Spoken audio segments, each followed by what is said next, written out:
Well, howdy, and welcome back to SciTrek, your sci-fi TV and movie channel. Welcome back to the Radical Wasteland podcast. Doing well, Greg? Happy day after Thanksgiving, everybody, for those who celebrate. Day after Thanksgiving. You said you had a good Thanksgiving? Yeah, it was pretty good. Hung out with some friends. Had a nice, my wife cooked a lot. I ate a lot. It was great, So I mostly just let her do her thing and stayed out of her way. That was about the best and smartest thing that I could do for the whole time, was just let her do her thing, So it was great. That is understandable. Yep. I had my sister, my mom, my roommate's sister, my roommate's mom, and I don't think we were allowed to touch anything for most of the day. And it's probably the right move, honestly.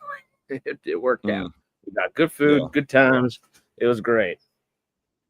Oh, Monk. They're all out here. They're out with me in California right now. We're all Los Angeles Thanksgiving right now, which turns out to be a pretty good one. Went to Disneyland on Tuesday with the family. That was great. You're going soon, aren't you? To Disneyland? Are you go? Can you hear me? Oh, yeah, me. Sorry, I thought you were talking to Secular Monk for some reason. Oh, my bad. Yeah, it's also getting kind of laggy over here for some reason. Don't quite know what's going on. Let me see if I can switch my internet before it gets too crazy. Let me know if I'm locking up. I'm a little screwy because I'm now outside today rather than inside. Yeah. Trying our best here. Yeah, we're going down to Disneyland on Monday, as a matter of fact. So gonna do a little bit of holiday celebration. Oh, yeah. Congrats, Monk. That's awesome. Always hosting your first dinner. That's always stressful, but big triumph. That's the most important part. As long as you triumph through it. Part indeed. It gives you something to be thankful for that day specifically. Yeah. Good. I'm glad people had a good Thanksgiving. That's always a fun time of year. It's a fattening time of year, but a great time of year. I think there's some more things to celebrate. Before we jump into, I guess, recapping everything that's been going on as of late, especially with those first 4 episodes. Yeah. You are planning something fun this evening, aren't you? Well, the funny thing is I'm not 100% sure if it's actually happening, but I'm gonna check it out in the hopes that it is. There's a tiki bar in Burbank called Broken Compass, and allegedly they're doing a Fallout theme night tonight. But it is not in it's not on their calendar, and it's not on their socials. So I might have been misinformed. Was it just a friend of a friend kind of deal that told you, or did you see it somewhere? No, I heard about it through Brit, actually, because Brit and Aaron are regulars over there. So, maybe they're just doing something for the sake of doing it. Maybe they're doing something for folks who are just in the know. Are they typically good about putting things on socials, or? I don't know. I haven't been here before. Like, this is a new spot, so. I only just heard about this pretty recently. I'm sure people have told me about it over the years, but I really only I don't drink. So most of the information about, bars and stuff like that just goes right over my head. But this time it's kind of stuck because we did we did a tiki room themed escape room a couple of months ago, back in mid-September. And, tiki bar stuff is just kind of like in our zeitgeist at the moment. Hey, Sarah. You're welcome to hop on with us if you want. I know. I just said that. I was like, I did send a link. I just don't know if it was the right one because I have been running like a chicken with my head cut off this morning. Just a little bit, yeah. Just a tad. I think Peter said it right here. You both look like you're post too much food coma. Yes. Yes. Every yes. Hey. Good morning, Sarah. Hello. I can only be on for a minute because I got to leave soon. But, literally not a worry. Welcome. How was y'all's Thanksgiving? Good. Ate too much, like everybody. Yep. I didn't have to cook at all, so I'm just happy about that. So. Oh, dude, that's nice. That's actually me either for once, and it was a wonderful day. Yeah. Relaxing.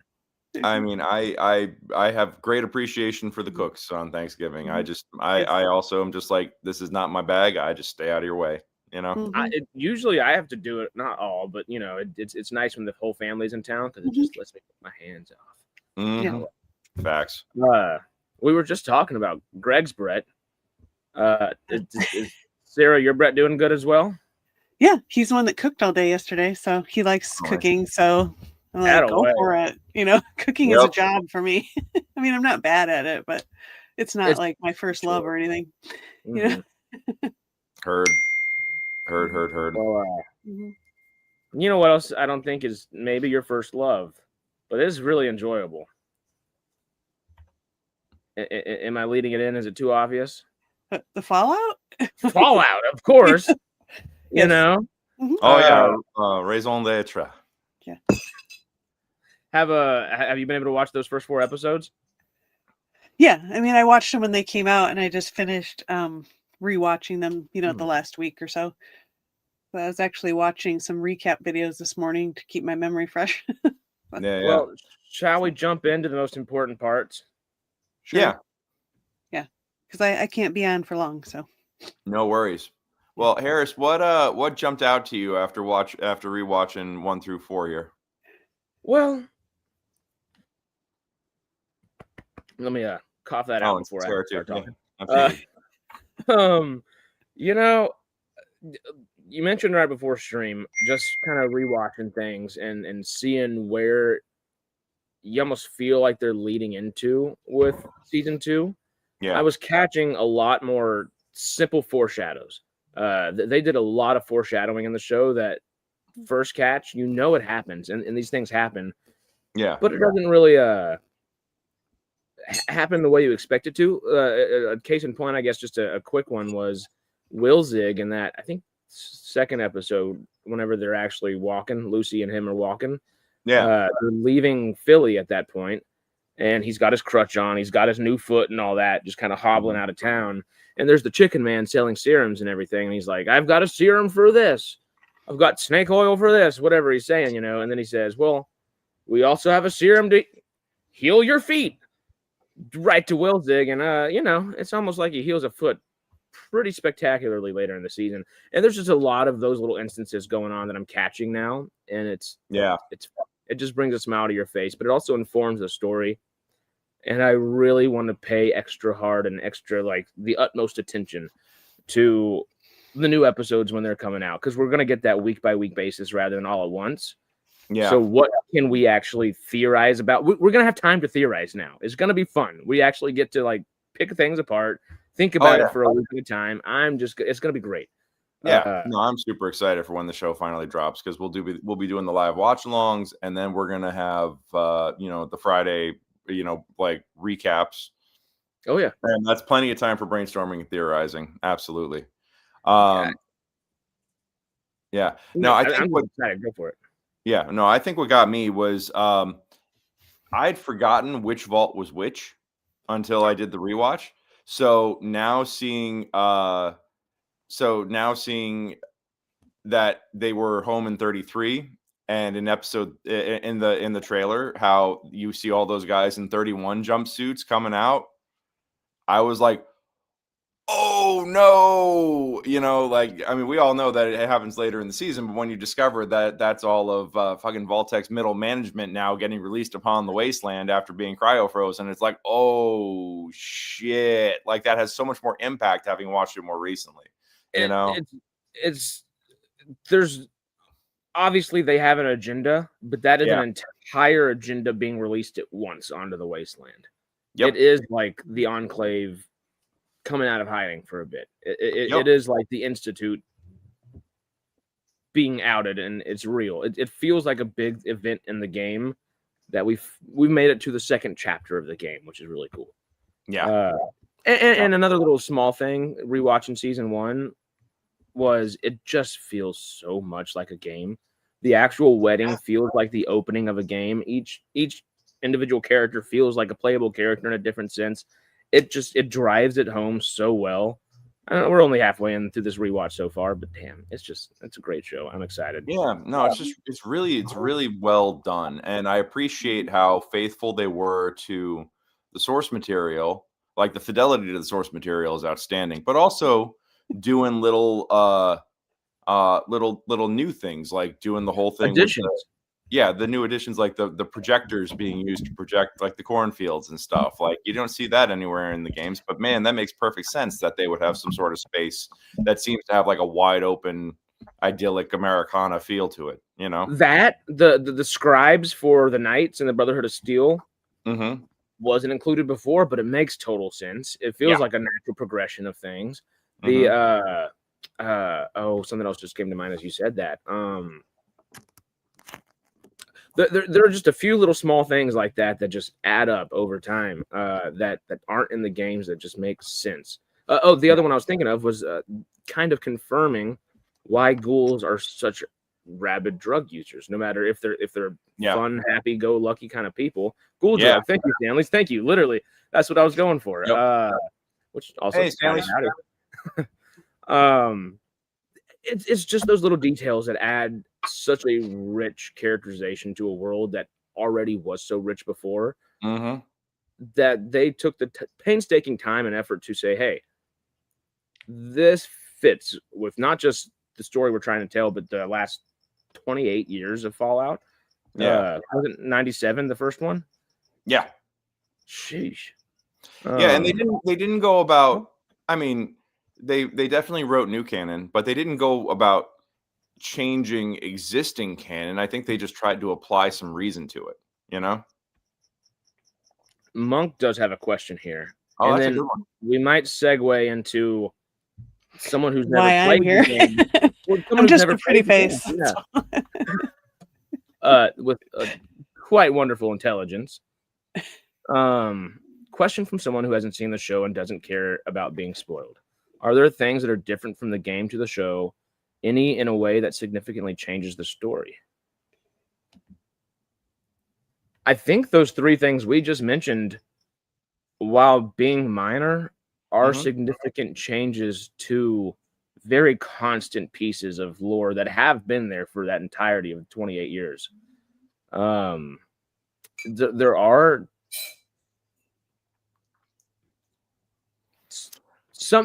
another thing, I guess, the Brotherhood of Steel, every single knight can fly now, essentially, or has the power to boost pack off their. If it's built into their armor, they've got the ability to they've got jump jets, which is not seen in the game.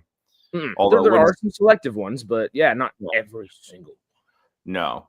I feel like that one of the big differences from the game to the show is, I mean, the muddy timeline with Shady Sands.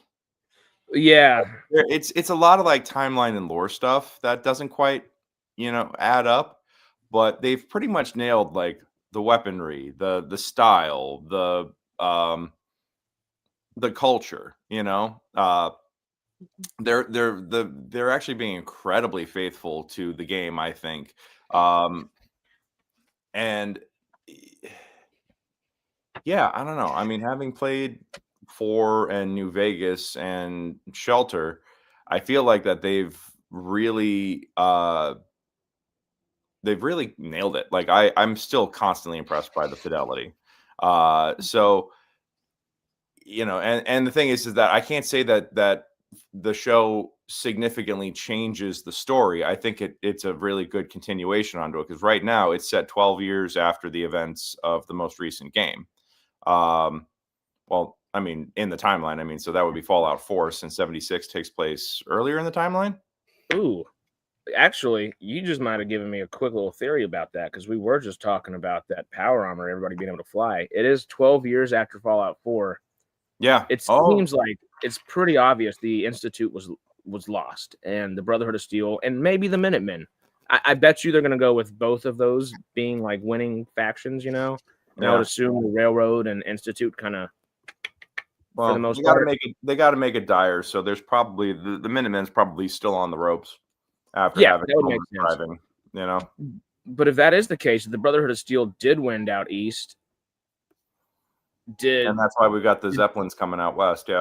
Yeah, but did the Institute technology enable them to have the amount of Zeppelins they have now, the amount of Pridwins, the amount of the power armor? Everybody's able to fly now. We know 12 years ago, canonically, that wasn't the case. It was kind of there, but now do they have the ability with the amount of Institute tech they probably got? Because we know the Brotherhood of Steel likes to take tech. Yeah, well, I mean, they like to take it and preserve it, thinking they're the only ones responsible enough to have it. So, but of course, right? It's a terrible wasteland out there. Well, speaking of that terrible wasteland, from a perspective that hasn't spent as much time in there. Yeah, I don't know the lore and all. I mean, I'm familiar-ish with the game, but I don't know it like you guys do. I'm just someone here kind of as, you know, an outsider watching the show. And so far I really like it. I mean, I like the tone of the show. I like how everything looks. And even though I'm not as familiar with the game as you guys are, you can tell that care has been put into kind of keeping it, I don't know, just as the feel of that they've taken care to keep true to whatever it is. Even though I don't know what all the details are, it just feels like they're staying true to it. It just has that feel. So so far I'm really enjoying it. I mean, the Ghoul is a great character, but of course I love Walter Goggins. I have since Justified and Sons of Anarchy and all that. So yeah, I'm really enjoying the creatures. The Gulper, is that what it's called? The one that the big ass Gulper, yeah. Okay. Yeah, the those are really the big creepy. Bear at the beginning. Did it have fingers in its mouth? Yeah. Okay, that's really wild. Okay. It's how they were dragging Lucy into the. It was like fingers. It's like, ew. I guess when you see it jump out, I guess it's kind of got like a human body and a fish head with finger things. Anyway, it's an axolotl from hell. It's amazing what radiation will do to you. Yeah. Right. And I kind of like there's, you know, the big bad kind of sinister corporation over it all. I mean, I've watched some videos on what the different vault experiments are and stuff, which is pretty messed up. Yeah. Just from the ones that you've seen in the show, like they do a really good job about saying, and I guess we get to see Cooper Howard's kind of perspective there, but what you've seen 4 vaults in total now, the 3 that we're super familiar with, and the what's the one they go to that 4 kind of 4, there we go. I thought it might be they're showing you those experiments in there too. Do you remember those experiments they were putting like in the basement that Lucy walked in on and all that? Sheesh. Yeah, it's great. I mean, it looks really good. I like kind of Lucy's they kind of have her evolve very quickly, but it doesn't feel like it's super fast. Like it all feels natural and like what she would experience from being in this sort of idealized Americana vault to what she has to go into, and that she's, you know, just jumps right into it and adapts really quickly and is willing to cut a guy's head off and it's good. And I shoot ghouls, you know, whatever. I love her arc. Because she's coming from a place of I mean, she's basically being in a vault is the same as being in a cult. You know, I mean, you're following the overseer knows all, you don't challenge that, you don't and she's, you know, the cult follower that is getting the hard dose of reality. And the thing is that she has an innocence about her that you watch slowly decay through the whole season until it's just like jaded with like, this is the reality of reality now. Like, this is the reality of our world now, is that it is dog eat dog. And this is not at all. I think if nothing else, it's also a great commentary on how corporate culture is out of touch with real life, you know? And how it's not the same thing. It's apples and hand grenades, you know. And she's been trained to be the best middle manager there is, you know. She knows everything in theory, but as we all know, you know, it Murphy's law dictates that the minute that, you know, shit actually happens, it's going to go wrong, you know. And just watching her get more and more jaded as the season goes. I think what breaks my heart is the scene at the bridge. I know it's a little later on, but the scene at the bridge, where they're just like where everybody's crossing cautiously, and of course the other guy's got to try to jump her, and they gun him down, and it's just like, why? Like, oh god, that reaches into my soul and strikes a chord, because it's just like everything could be fine if people just choose not to be shit. Yeah, but people choose to be shit, Yep. and as a result, people got to die. Yeah. Well, we always say, kiss. Keep it simple, stupid. Yeah. If you just kept it simple, it'd be all right. Yeah. But you want to talk about like Kiss? That's Kiss storytelling though, because it's a really simple prompt, and it's just like A to B to C, and it's just so well executed that it just, oh god, rent my heart watching that scene the first time. Well, like Sarah said, it is. It's quick, but it also is complete naturally. The progression comes completely naturally. Doesn't feel forced. Doesn't feel like you're getting clubbed to death with a message. It's just such an essential moment of just innocence lost. Yeah. I've been seeing this, but I'm giving it the benefit of the doubt. Okay, I know these people. At one point, it's just you can't anymore. Yeah. And then it's just, that's it. Yep. She's changed.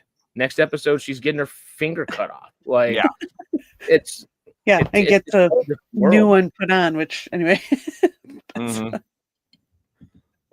That robot was great, though. The medical robot. I'm just here. I'll fix you up and then harvest your organs. Yeah. Have a finger. Matt Berry can read the phone book, and I would just listen to it all day long. If Mr. Handy says New York City in the next season. New York City. Yeah. Can we get a new Vegas City instead, please? That might make me very happy. Okay, yes, that's definitely a lampshade breaking the fourth wall, but it would be worth it. So good.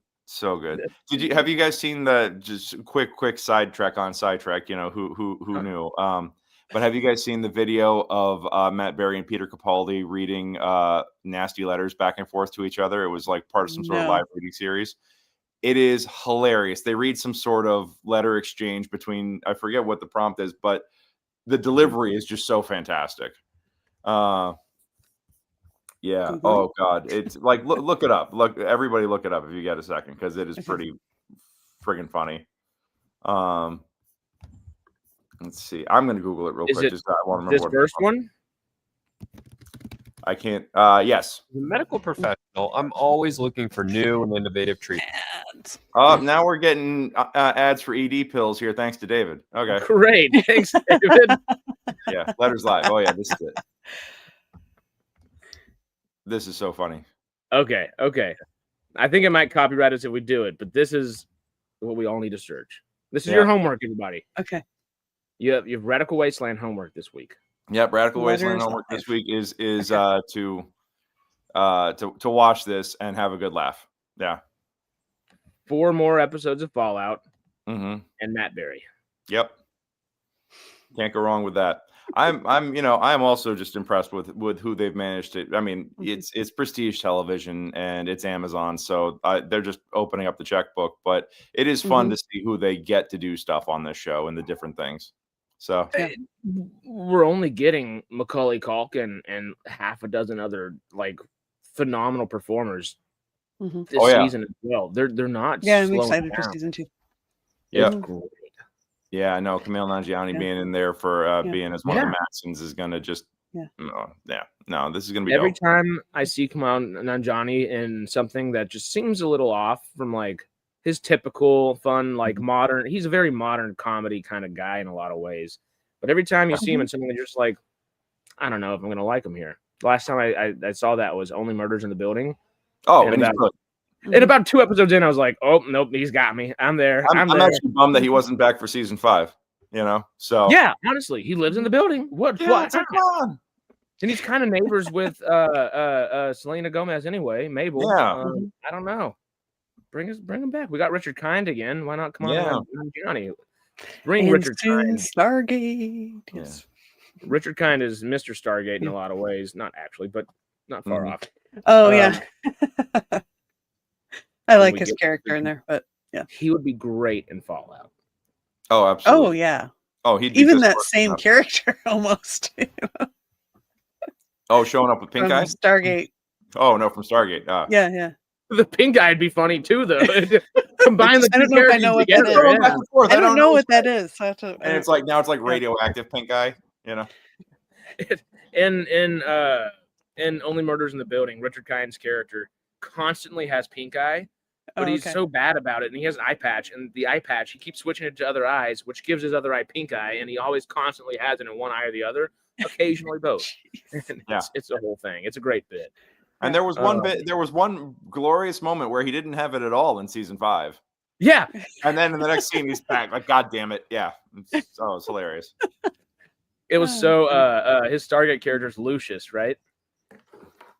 Yeah, he's the one that like he feeds. Is he the one where he gives everybody in that town that herb or whatever that makes them like all the women like and he's kind of just in charge. It's the most Richard Kind thing ever. It's so good. Yep. Have you guys been following David Hewlett since they announced Stargate's back? He has had a lot to say. I've seen his stuff pop up. I watched a little bit of it, but I think he's doing like a live thing every day. I think he's doing this thing where he exercises for 30 minutes and then does like a live for 30 minutes. It's like motivating him to like exercise or something he's doing, I guess. I don't know. Like, if I'm going to get hired again, I need to be in shape. Yeah. I don't blame him. Yeah. Well, he says he's doing it just so he stays around for his son longer. That's what he says. Well, that's also yes. And it's a yes. And yeah. Oh, yeah. If he gets invited back, we'll see. He should. He's one of the ones you got to bring back. I mean, come on, him and Shepard at least from Atlantis. Anyway, I still think Joe Flanagan is the best person to bring back first, but we'll see what. Of course. I don't know. We're gonna have so many. You gotta have him in the mix, like leading a team or something, at least, you know. But honestly, I'm just so happy for you guys that it's finally happening. You know, right. like as Greg's like, I don't even know what you're talking about. No. But Sarah, I'm like Stargate to me is what Fallout is to you. You know, so but geek recognized geek and game recognized game, and honestly, like I just couldn't be happier. You know, so. I think it's great. I think that it's great for TV. If they keep going back, like God willing, they go back to like Monster of the Week format and shit like that, and maybe more actors get more opportunities again. Because the industry is still fucking dead right now.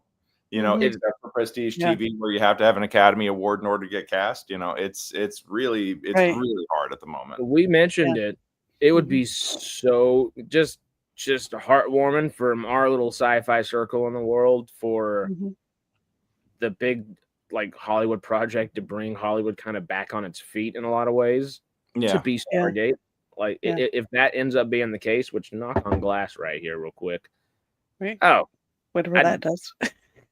Knock on wood, you're good. Knock on glass, save your ass. That's how I've always heard it. Oh, there you go. Okay, there we go. A new one. I learned something today. Yeah. There we go. Technically, though, you just made that bullshit up on the spot, didn't you? No, I've heard that one for years. I don't know if the glass works though. Knock on wood is like an old thing because you're supposed to be knocking on it, and like a little wood fairy is going to come out and like and it's supposed to be magical. I don't think glass has any sand fairies or anything like that. But we'll see. You never know. Sand. I don't know. The stained glass fairy. We'll see what happens.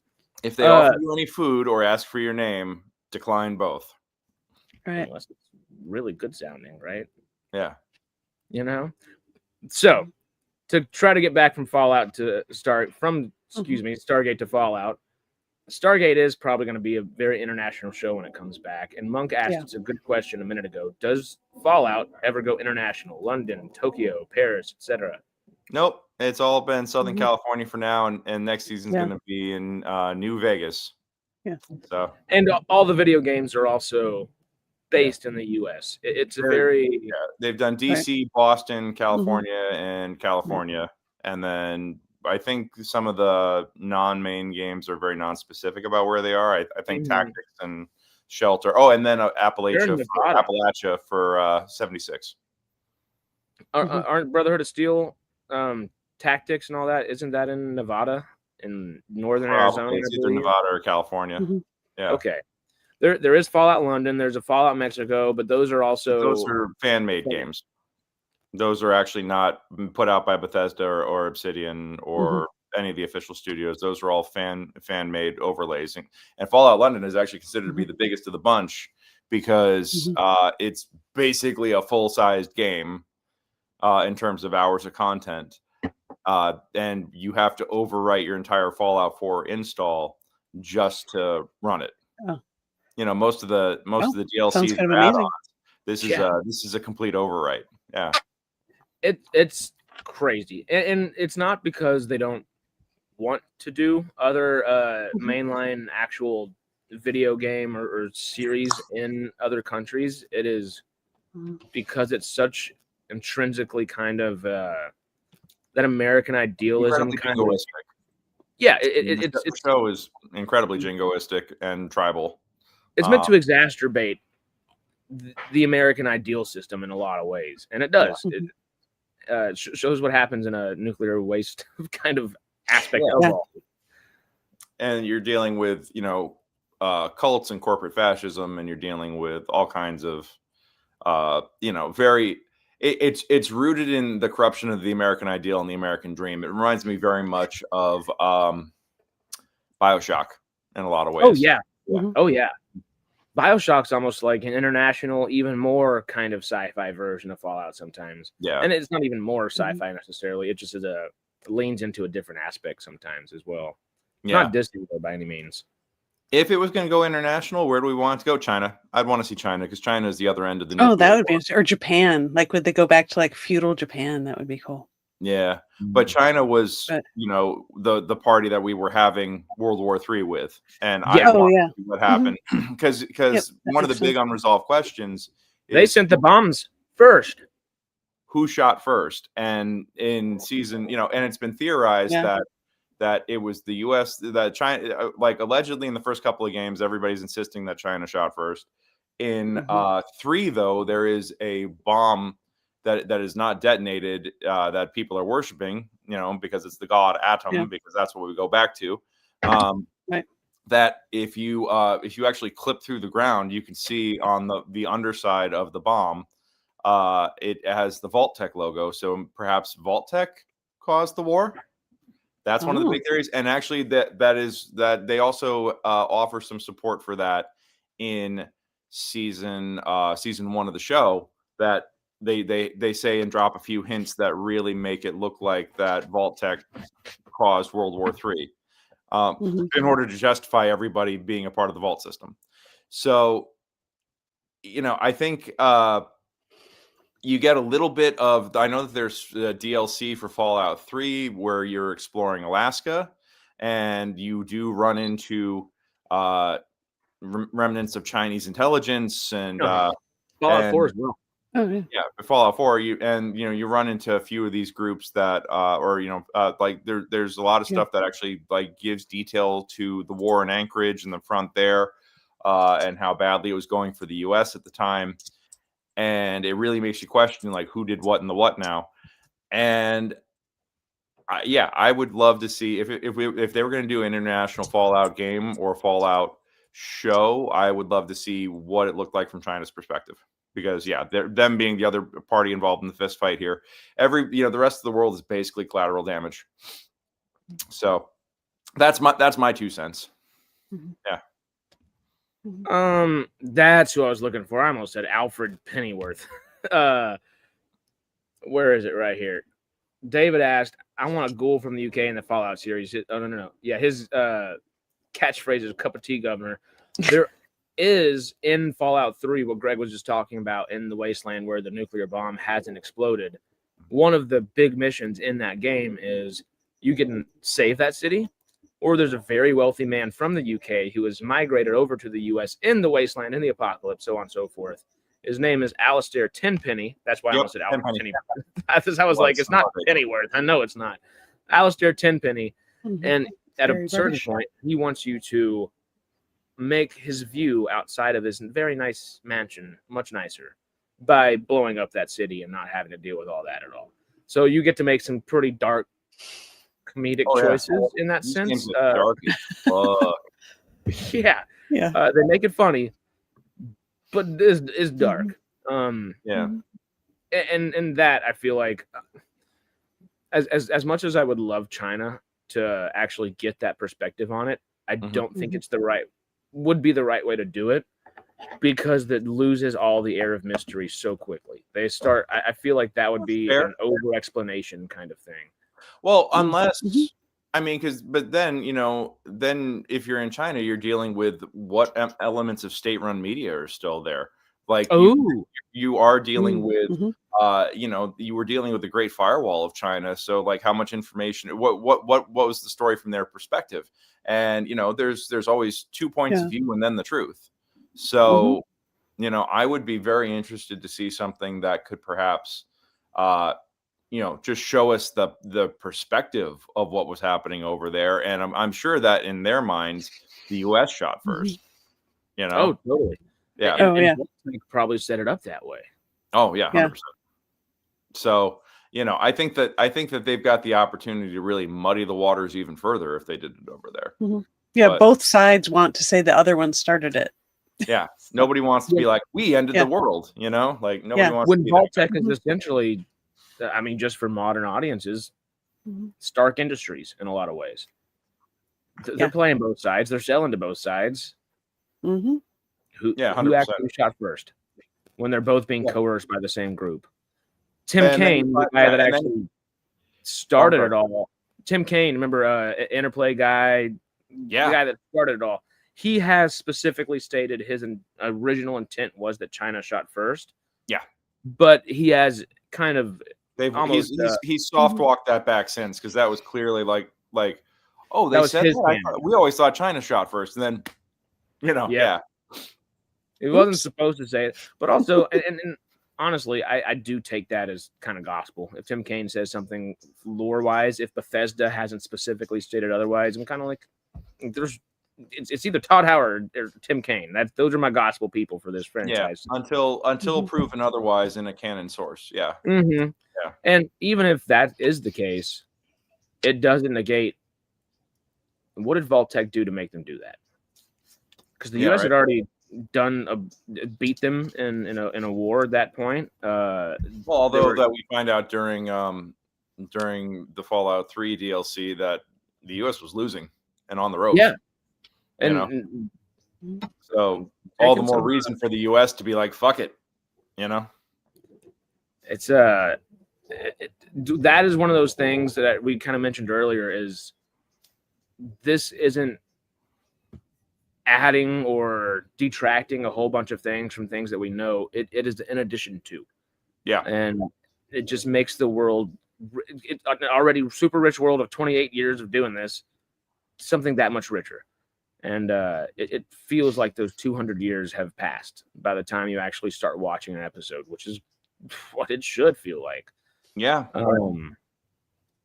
Mutually assured destruction. Oh, 100%. Yeah. Honestly, Australia would be fun to see, just because I want to see how close to I thought of that. Like, what kind of the creatures you could have in Australia. Everything in that country's already trying to kill you anyway. So yeah. Why the hell not? Yeah. Those hunter spiders are now hunter spiders or whatever. Is that what they're called? Those giant spiders they have there? Do not want. Nope. Do not want. Those hunter spiders would actually be the worst things in the huntsman spiders, whatever. Yeah. Huntsman spiders. That's what they're called. Yeah. Except for now they're like truly huge and killer. Yeah.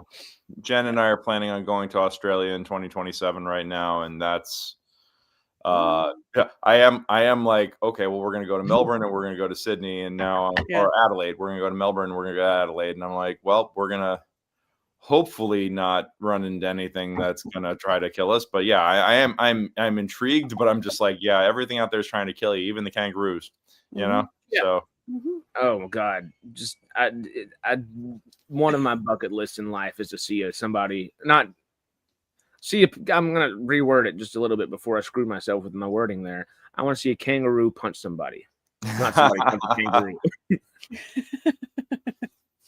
Well, I want to hug a koala bear. That's on my bucket list. Well, avoid the chlamydia, but yes, that sounds correct. Yep. They have. Oh, I heard about that. I remember that. Koala bears do three things: they eat, they sleep, and they fuck. And that's and chlamydia actually is rampant throughout their species. I believe it's like 90 to 95% of koalas have it. Yeah. And Poor doesn't guys. eucalyptus keep it at bay a little bit? They don't have like a bunch of bad diseases necessarily because of the Right. eucalyptus, I think. Huh. Because the eucalyptus almost gets them drunk in a way. The koalas Yeah, are no, just it keeps them perpetually interesting animals. stoned. Yeah, Yeah. which is another reason why they sleep so much. Little what are they called? Tree bears, little hug bears or Yeah, little whatever. drop bears. Drop bears. There we go. Yeah. Mm-hmm. Koala claws. Ooh. Koala claws. Yeah, that's right. Do you seen the death claw in the trailer for season 2, right? Yeah. I just love that. I saw it when you guys. I haven't watched the full. I saw what you guys were showing when you did the review of it or whatever, but I haven't watched it because I kind of want to rewatch all of season 1 first and then dive into the. So I've seen bits and pieces, but I haven't watched it. Have you seen that big creature? But yeah, I did I think I did see the skull of it. They show because I watched a review of season 1 or whatever, and they show a picture of one in there of just the skeleton of it. So I think what's his name? Hank? Is that the walks by one or whatever towards the end? Right at the end there. Mr. Twin Peaks himself, yes. Mm-hmm. Which you talk about, you mentioned it earlier, Mr. Middle Management, and Lucy is kind of the epitome of what middle management kind of creates. Right. Everyone knows him from the past 200 years. He's been getting out and about in this wasteland, and I'm very excited to have Kyle MacLachlan more intrinsically involved in this season. Yeah. He's so good, and he's such a shitbird too sometimes, and I'm so excited to see it. I'm so excited to see it. Yeah. Anyway, guys, it's been fun, but I gotta go. My daughter and I are going to a PWHL game. So wow. Get out of here. Right, fun. Yep. That sounds dope. Who are you rooting for? Seattle Torrent. All right. Yep. So hopefully they win. We'll see. I'm gonna try to do a reaction video after. But anyway, that's my other thing. Lady hockey, y'all go follow. Yeah. There you go. All right. And I'm probably gonna try to do a way too late thoughts on Stargate coming out video. I don't think there's never too late of that for the next few weeks, months, years. Anyway, yeah. Anyway, it's fun hanging out with you guys. Sorry, I gotta go. Good seeing you. Yeah, we'll catch you on the next one. Okay. All right. Bye. See you Sunday. Mm-hmm. This is a fun one right here. If you could cast one Stargate actor in the new season of Fallout, who would it be and in what role? Do you know the actors well enough to go off of that? I mean, I know Richard Dean Anderson. And I'd love to see him. I already mentioned the guy earlier. Joe Flanagan would be great. Yeah, I'd see Richard Dean Anderson as just a survivor, you know? Oh, he'd be the male equivalent to Ma June in season 1. The shop owner that Moldaver's working out of, and Lucy, all that kind of stuff, all the foot happens and ghoul attacks. Yeah. That would be fun. I don't know. He's too big to fit in the wasteland. Well, I would love to see MacGyver in the wasteland. Not Richard Dean Anderson, MacGyver. Because you want to talk about a guy who's built to survive there. Oh, did I lock up or did you, Harris? Hey, chat, can you still see me or... Yeah, I think Harris stalled out. Oh, no. Oh, well, okay. I guess I got to host the show myself now. All right, chat. Well, let me ask you this. Which Stargate actors would you want to see on Fallout, and in what capacity? I said I want to see MacGyver. Harris says he wants to see John Shepard here, or Joe Flanagan on the show, and I think Joe would be a fantastic addition. What do you guys want? We'll give Harris here a minute to collect himself.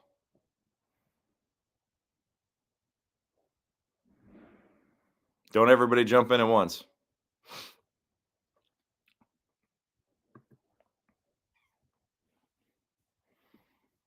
Ronan Dex. Marina Picard. I love her. Dude, she is fantastic. I loved her on Firefly. Christopher Judge as the super mutant would be outstanding, 100%. Yeah. I also want to see Michael Dorn come in and at least voice a super mutant, but playing a super mutant would be pretty dope too. Yeah, Nightkin would work. Absolutely. Yeah, what else we got? Let me see who else was on Stargate, because again, this is not my strong suit. Kurt Russell. I mean, we could go all the way back to the movie. That's my limited amount of familiarity. Stargate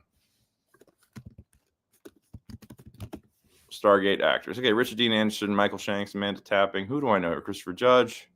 Don Davis. Don Davis as a member of Vault Tech would be outstanding, I think. Yeah.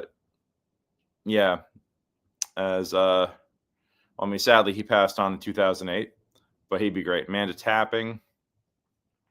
Where else are we streaming? That's a good question. Not sure. Yeah, he is dead. Yeah, but Don Davis, I did love all of his work though. He had quite the body of work. I think he would have been outstanding in Fallout. Oh, Beau Bridges was on Stargate. Did not know that. Ben Browder, Claudia Black, Peter DeLuise, Dan Shea, Tony Amendola. All right. Well, the one thing about being an actor, Peter, is that it's not a job that you retire from. So an actor being 75 is not the end of the world. You know, you could get him being a guy who's just been able to survive out in the wild for a very, very long time. Corin Nemec, Peter Williams, Lara Sadek, Tom Macbeth, Bill Dow, Isaac Hayes. Didn't know that he was on the show. That's dope. Also sadly gone, and Louis Gossett Jr. Oh man, I always loved his work. Just in, you know, Louis Gossett Jr. was in like every movie I ever saw from the 80s at one point. Katie Stewart, Christina Cox, Robert Picardo. I would love to see the Doctor, and John Delancey and Marina Sirtis. Oh wow, okay, that would be fun seeing some of them. Oh, you're back. My laptop definitely didn't die on me. Okay, I just took over the show for a minute. Good. Yeah. Oh. Is it a need for attention that drives most actors? No, not at all. I think, I think that it's a calling being an actor because it's a shit lifestyle. You know, it's just something that you feel within yourself, the need for human connection, the need to be a storyteller, the need to share experience, the need to explore emotion, the need to explore human connection, and do one of the most fundamentally human things in creating shared experiences. That's what drives actors. I think that there are those who, there are a lot of those who get into it because they're artists, and I think that there are those who get into the industry because they've got pretty faces and know how to, make friends and influence people, and that gets them pretty far. But I think the funny thing is that giving you're giving up so much privacy by becoming famous, and being famous and being an actor are two separate things. But the more fame that you get, the less privacy you get. So it is a very, very difficult balance to strike. But no, I don't think it's a need for attention. That's not what drives me. If that's what drove me to be an actor, then I would have quit being an actor a long time ago and I would have become an influencer. Just, yeah, there are definitely a subset of folk that are like this, and there are a subset of people that start off like this, and a lot of those are pretty faces. Maybe an easy example is somebody like Cara Delevingne, who is a model first and foremost. She's beautiful, done her entire career based off all that, yada yada, made a great living, and then slowly started getting into acting, and now takes it pretty seriously. We don't mention Suicide Squad and the frickin' Enchantress, but outside of that, I mean, she's taken a career pretty seriously, tried to do a couple big blockbusters, mostly done indies that are more meaningful for her, And maybe another equivalent to that is a little more popular is even Zac Efron. Hey, you got all that. He might have started in with some good intentions as a kid, but also you get all that stardom young. You can tell the movies he picked when he was younger. He didn't really care about the art of it necessarily. It was much more like, hey, I'm that big, like, hot guy and all this now. And over time, you've seen him definitely lessen that. And he's still a great looking guy, top notch shape. We all wish we could do that a lot of times, but Yeah. Now you've seen a lot of the roles that he chooses are much more for him as a human being rather than what's going to give me the most attention. Let me do High School Musical 15 right now, like whatever it ends up being. Some acting you take just for the paycheck. Definitely. Glenn Close is a perfect example of that, where she says, I do one for them, I do one for me.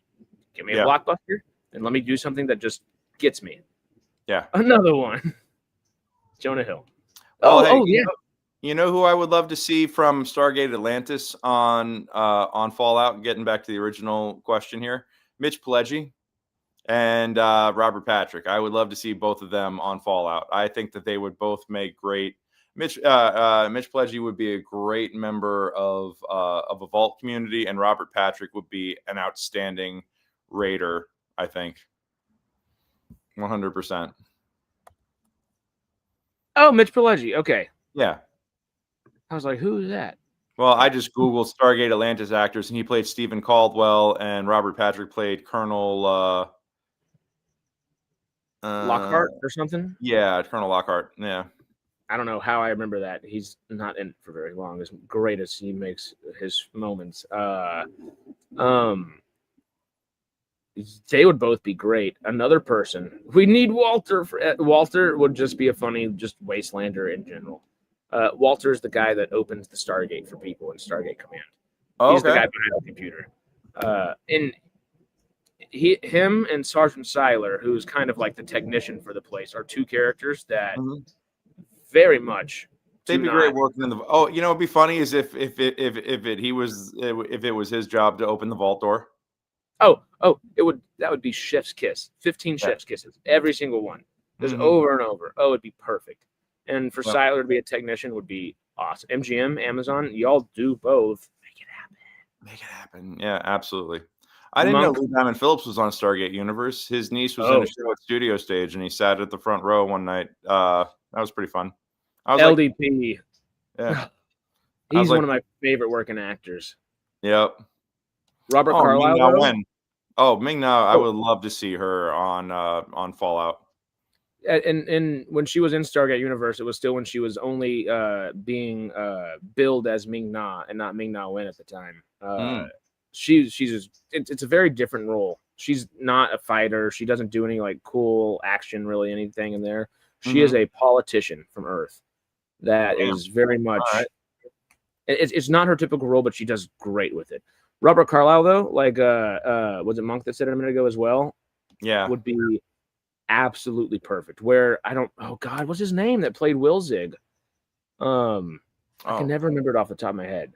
But Robert Carlyle would be perfect to play an Enclave member or somebody that knows a little more than he should for it being such a apocalyptic world. Yeah. But Lou Diamond Phillips in absolutely everything. If you are not casting Lou Diamond Phillips in things, I'm mad at you. Whoever it is, I always want LDP in everything. Yeah, Michael Emerson played Wilzig. Michael Emerson, okay, because he's so good. I've never seen him in anything, and not it being phenomenal. Yeah. David has been getting me to watch Evil, and a couple other friends of mine have made me watch Evil, the show with him, Asif Mandeev, and Katja Herber, and Mike Coulter. Mike Coulter, of course. Yeah, friggin' Luke Cage himself. Yeah. It's so good. And Mike, you said Michael Emerson is his name? Yeah, Michael Emerson. Okay, I'm going to try to remember that because he's phenomenal. Yep. He doesn't have a whole bunch of time in Fallout Season 1. No. Every moment he's there. Well, obviously, he's a main character in a way, but... You're never going to forget his face. No! Just dangling his head around everywhere. Oh, no. I don't want you to drag my body around. No. Cut my head off. It's like that is like, that is just a total loss of innocence moment right there too, where she's like, okie dokie. Yeah. Yeah, that is the I think it's the reason the bridge scene can be a loss of innocence. Yeah. She would have had that kind of like internal freak out in the bridge scene if that hadn't have already happened. Yeah. And the only reason that I think she doesn't freak out as much with Will Zig right there is he just said my dad's name. And now I'm on that mission. Now I'm doubling down, She kind of gets it kind of, oh, he knows something. I knew he knew something. I should have been talking to him. What? Mm-hmm. And now let's get going. He knows my last name. He knows my dad. What is going on? It instead of being that 100% loss of innocence moment, it totally turns it on its head, and it's just so great. Yeah. Also, every time they say Lucy McLean, all I can think of is John McClane's daughter in Die Hard. So yeah. Is her name Lucy as well? Yeah.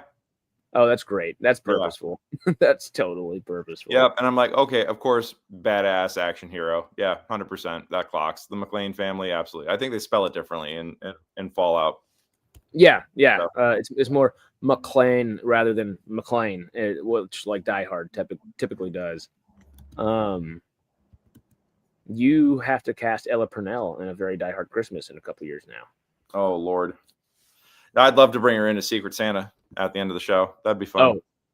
Oh God, that reminds me. I actually have to start getting Secret Santas recruited for the end of the show. That's a whole thing. All right. Monk asked a good question. Do you see the creators of the games using the show as canon in the next game? Yes, it is. Oh, like yeah. Todd Howard. They can't ignore it. Yeah. No, and the whole team has made sure very, very much so that it actually fits. And that's not just the film and television team. It is Bethesda. Yeah. Which in turn is Microsoft. And also Amazon. So they got not just the ability to keep it in motion, but the cash flow to keep it in motion and keep everything tighten it. And even though the world is growing, like we keep mentioning, and I'm glad it's something we kind of have hounded on this podcast, is every bit of lore, while changing things, is an addition to rather than something taking away from. And like we said with Lucy, naturally kind of progressing throughout the season. So does the lore. The lore is almost a character in itself because it's so intrinsically tied to just your average Fallout fan. Your Fallout fans that have played the games can kind of tie in with Maximus, can kind of tie in with Lucy, can kind of tie in with Cooper and the Ghoul. And also just the world. The world is its own character in Fallout. And they do a great job of showing it. One stupid, dumb, terrible line that's amazing. And it's the greatest line in the entire show, maybe, because of how dumb and stupid it is. It just embodies everything. Is when Maximus finally gets his suit of armor, in the power suit armor. And there's the chicken man and the other guy that just is on his little ranch or whatever. And Maximus walks up, saves the chicken guy from getting shot, essentially. And the other guy is, and excuse my French, of course, but the other guy is standing there. He's just like, he was fucking my chickens. Yeah, it's hilarious. It's dark humor and it's funny. It's kind of messed up in every which way, but it epitomizes just the whole. The chicken man is not a character, of course, but he's almost like representative of Fallout, just like the ethos of Fallout. Just how like twisted everything is, like what happens if society collapses and you're allowed to just express your base impulses. Absolutely. Yeah. Oh, this is actually a fun thing too. Oh, this show sounds like it has a lot of homework to understand, kind of like Marvel Phase 5. Not at all. You could literally jump into it. Just watching it without doing without knowing the rest of the game. If you know the games, then you do get more out of the experience, but a lot of it is fidelity of everything. But because it adheres so strictly to the storytelling style and the vibe and the aesthetics, you really get it. You can watch the show and get a real sense of what the game is like, and still enjoy the show without having played the games. Yeah. So if you've played the games, you get more out of the experience for certain, but you can absolutely watch the show without ever having played the games. And a lot of people have picked up the games since watching the show, and it's caused a new renaissance for it. Definitely. And even with the show, it doesn't like specify a single game. Yeah, we keep talking about New Vegas a whole bunch because this season is definitely going to tie into that. But yeah, season 1's very much Fallout 1 and 2. And the hundreds of years later, past all their kind of happenings as well. It does a really good way, and it has a lot of Fallout 4 elements, and it gives us some Fallout 3 little enclave moments and things like that too. So that there is bits and pieces of the entirety of Fallout in it so far, and it's done a really good job of. Hey, Sarah's been here earlier, and she's talking about she's never seen the games and played the games. Her husband has, and kind of gotten some kind of secondhand lore through that, but she's loving it so far. We talk about Fallout just as much after the streams, Sarah and I, as we do Stargate half the time, maybe not on the Stargate Outpost, but the rest of the week we tend to. You very much can enjoy the show without playing the games, as Peter's saying. Yeah. So I got about 15 minutes left before I actually have to go deal with the rental down at the space. So, but that sounds great. Yeah, as we get closer here, steering back to the original topic of the episode, was there anything that jumped out of the first 4 episodes, in a rewatch now that was like, oh man, either we missed that completely, or that's totally setting things up for season 2, or like what jumped out at you in the rewatch? Obviously, all like just those little details throughout the season. And one of the reasons I think I bring that up is, okay, obviously those little details added up to culminate in what they did in season 1. Yeah. But what little details did they put in there that we don't know they're going to culminate till season 2? Obviously, we've got Jonah Nolan writing, and a great other team of writers around him. This guy wrote The Prestige. This guy wrote the entire Dark Knight trilogy. This guy wrote... Yeah, he's pretty good at building mystery boxes. He's... I love me some J.J. Abrams every now and then. He kind of aggravates me a lot every now and then, too. No, I mean, I lost faith in him after the reveals about... Well, not Trek. I enjoyed his Trek movies to a point, but I was like, I feel like his take on Star Trek were some of the best Star Wars movies ever made. Yeah, and then he did Star Wars, and I just want to vomit. Yeah, exactly. I'm gonna come out and say I didn't like the new trilogy. I didn't. I was grateful that Last Jedi actually took some bold stances and threatened to upend the table, and then immediately, like the backlash was so severe that JJ came in and nerfed all 180. of it. Oh, that's here's more nostalgia bait for you, just to make you feel good. Here's your fucking dopamine hit. That was all it was. It was just it was a rehash of everything that came before and nothing new or interesting, and it broke my heart. Yeah. Well, it is kind of funny you bring that up. And it is kind of it's not too similar, obviously, with Fallout, but it's not dissimilar in the way that a creative has come into a franchise that is huge.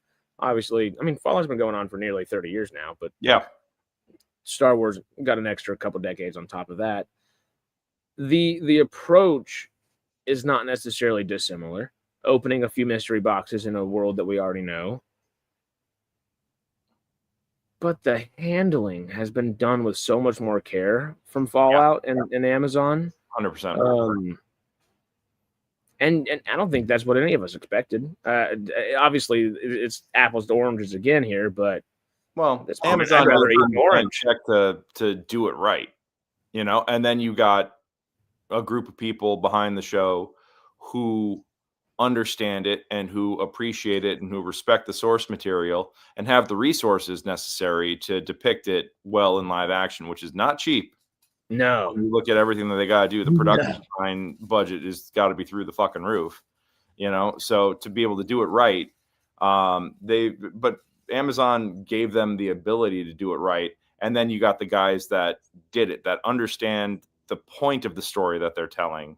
It's not just the aesthetic, it's the why, you know, and they really like nailed it down from all corners. They nailed the visual and then they nailed the spirit of it. And that's really, really tough, you know, because I mean, I think I look at other video game adaptations, and of course you could go all the way back to the Super Mario Brothers movie. And I'm sorry, what the fuck fever dream was that? You know? Yeah.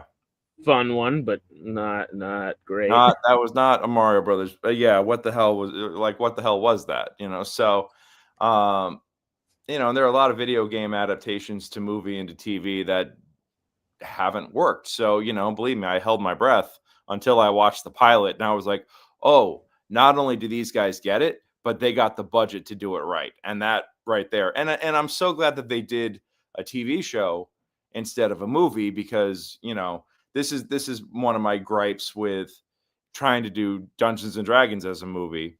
Oh yeah. It's too Which big. is a lot of fun. But It's too big. Do D&D as a American Horror Story style anthology series where every season's a different mini campaign, you know? Ooh. Like, hire me to write this shit. Sorry. Like, I have a whole thing ready to go. Like, let's fucking do it. But and then do 6 seasons, and then you have the movie that culminates you know, all the plot threads in like the final fight, you know, or it's like the lead up to the final encounter. Or I mean, there's so many different ways to do it, but you can't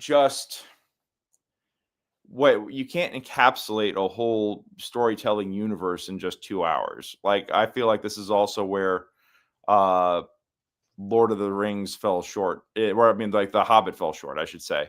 Well, no, The Hobbit fell short because they were getting too much blood from a stone. They added too much into that, actually, which was just studio BS. Monk, I'm with you. I enjoyed Last Jedi. I hated the fact that, and it had its problems. Do not get me wrong; it was far from a perfect film. But out of the new trilogy, it is my favorite, and it is because they took some big bold swings, and it just pisses me off how JJ immediately like retconned everything or undercut everything with the last movie. Yeah. My favorite of the trilogy is Colin Trevorrow's Duel of the Fates script. Oh, I got to read that. That's about it. And the Rise of Skywalker stuff ended up having a bunch of good stuff conceptually, and it just threw it all out the window. It is the worst. Last Jedi, while is the worst in the Skywalker saga since, and it is the worst in the actual like Skywalker lore aspect of it. Sure. It's easily the best film. Rian Johnson's the only one that actually was like, okay, at least I have something interesting I want to do with it. It was stupid. That's not what you do with Luke Skywalker. Duh. No. You don't. I don't care how much you want to make people go, oh, I didn't expect that. You don't rip their fucking hearts out after 50 years. You don't do that. That's pretty simple. And he should have thought maybe twice about that, you know? Yeah. But The Last Jedi, if it was anybody besides Skywalker's, is maybe one of the best Star Wars movies. It's right there with Rogue One and the original trilogy, I think, and even Revenge of the Sith, if it wasn't Skywalker's doing that. And maybe if Leia or whoever would be in lieu of Leia didn't, you know, live in the vacuum of space without a helmet for a little bit and just forced lived for a little bit there. Well, the Force is whatever the writers want it to be. You know, this is true. Stranger Things happen, huh? Yeah. Now that Stranger Things is literally just modern Star Wars. But I think all of this, to kind of tie it back in a little bit, is what we've mentioned a few times, and it doesn't go on, it doesn't fall on deaf ears or anything, but you know, we mention it, and it's just kind of something that we don't sit with as much, because we do have an embarrassment of riches with Fallout. All of these different franchises have all this intrinsic lore that people, of course, dive into, love. There's dozens of YouTube channels on all these different things that people make actual livings off of every year. And this is just not even secondhand, third, fourth hand in a lot of ways. Fallout is one of the very, very, very, very few that have taken that painstaking time and effort. And I know we keep saying painstaking time and effort, yada, yada, but it shows. It shows in Fallout. Yeah. And when you're dealing with epic prestige television, that's like a lot of that's a lot more work than I think anybody gives credit for. And it's a shared vision, not just between Jonathan Nolan and his team. It's Jonah Nolan and his team, the actors and the whole crew. MGM and Amazon. And Bethesda, Microsoft, and Fallout in general themselves. Yeah. It is it's the exact opposite of what, and we're harping on the Disney Star Wars trilogy right now, and it's because there was no shared vision, and that is the most obvious thing that's been people's biggest gripe since The Last Jedi. Like, you could just tell that, oh, well, they didn't talk to each other. Yeah, nobody talked to each other right there, and then Rise of Skywalker completely confirmed that. Yeah. It's so we don't even think about how rewarding it is as a fan base from Fallout, but I'm glad that Fallout has grown so much over the past year and a half because of the TV show, because whether we naturally think about and appreciate it, we're just gushing and gooing and just having the best time with it. And it's awesome to be afforded that as a fandom, where every other fandom, and we're trying to like make sure with Stargate that, okay, we don't want to be gatekeepers. We don't want anybody to be gatekeepers. We want this fandom to not be Doctor Who, Star Wars, Star Trek. We have that opportunity. We want it to thrive, and we want people to just come in and enjoy stuff. Yeah. Yeah. And think critically, of course, but, just, and it sounds cheesy and dumb, but be simply respectful of your peers typically, and that's just doesn't happen in Fallout. I mean, excuse me, in Star Wars, Star Trek, and Doctor Who anymore. And obviously we want Stargate to kind of lean towards that Fallout kind of thing. And I think MGM and Amazon are really going to do that, especially after learning the lessons they have with Rings of Power. Yeah. And with Fallout, because Fallout has done the opposite of Rings of Power. It's shown Rings of Power should outdo Fallout 10 times out of 10. It's Tolkien. It's Tolkien. Like, come on. But that effort wasn't necessarily put there. They made it look pretty. Really pretty. Yeah. The story's shite. Sorry. It has some good elements, but it just, J.D. Payne and Patrick McKay were not the right people for it.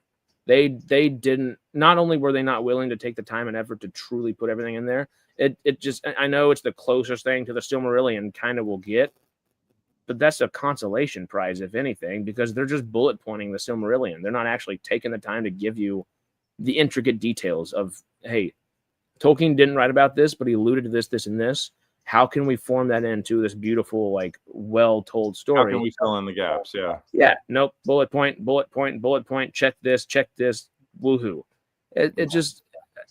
They have a great cast. The cast they've hired is freaking solid, and they just don't do enough with them.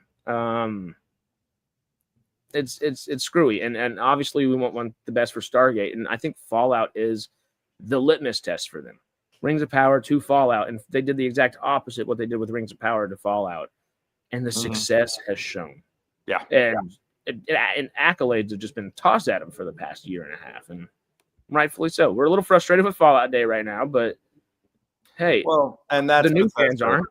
But big credit to to Amazon for stepping up and making the Fan Fest tremendous.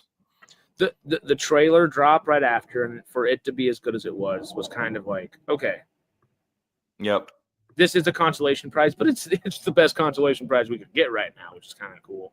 And then the fan celebration, like you said, just it's really nice to see Bethesda and Amazon and the big fish not eating the little fish and saying, all right, you're a goldfish, grow a little with us. The ocean's big. Yeah. And kind of off track, kind of on track all at once. Yeah, a little bit. All righty. Well, hey, this is where I got to hop off. So. All right. Well, we are that hour 15 into this thing. Yep. Any housekeeping that you would like to announce? I know Frosty Fest is coming up. Are y'all doing a live streaming kind of version of that we can kind of get folks prepared a couple for? of the shows will be streaming. Go to frostyfestla.com. I've made notes of which of the shows have streaming. There's a show called Cindy Lou Who that's like the Grinch 20 years later. From Cindy's perspective. So that's going to be streaming live. Tickets are up for that. And then A Very Toily Christmas is a show about a roll of toilet paper puppet, and they're doing their song and dance Christmas special. So that's gonna be pretty dope. And yeah, I think those are the only 2 streaming shows that we have for the festival this year. But more will be adding it. I would love to do Die Hard on stream, but unfortunately, the guys who we licensed the show from aren't making the streaming rights available. So it is what it is. That makes sense. Yep. What about for those that celebrate Festivus? Oh, the airing of the grievances will take place as scheduled. Oh, as always. Yep. They have to. Yep. All righty, guys. Well, hey, we will see you here next week while we talk about the back end of season 1. And yeah, happy holidays to everybody who's getting into the season here. Happy holidays to all y'all. And we'll see you soon. Yes, sir. See y'all Sunday for Sci-Fi Sundays and Monday for Farscape Patreon, and a little Stargate Outpost this coming week. Besides that, y'all have a wonderful rest of your day. Enjoy that Thanksgiving holiday, y'all. Adios. Adios.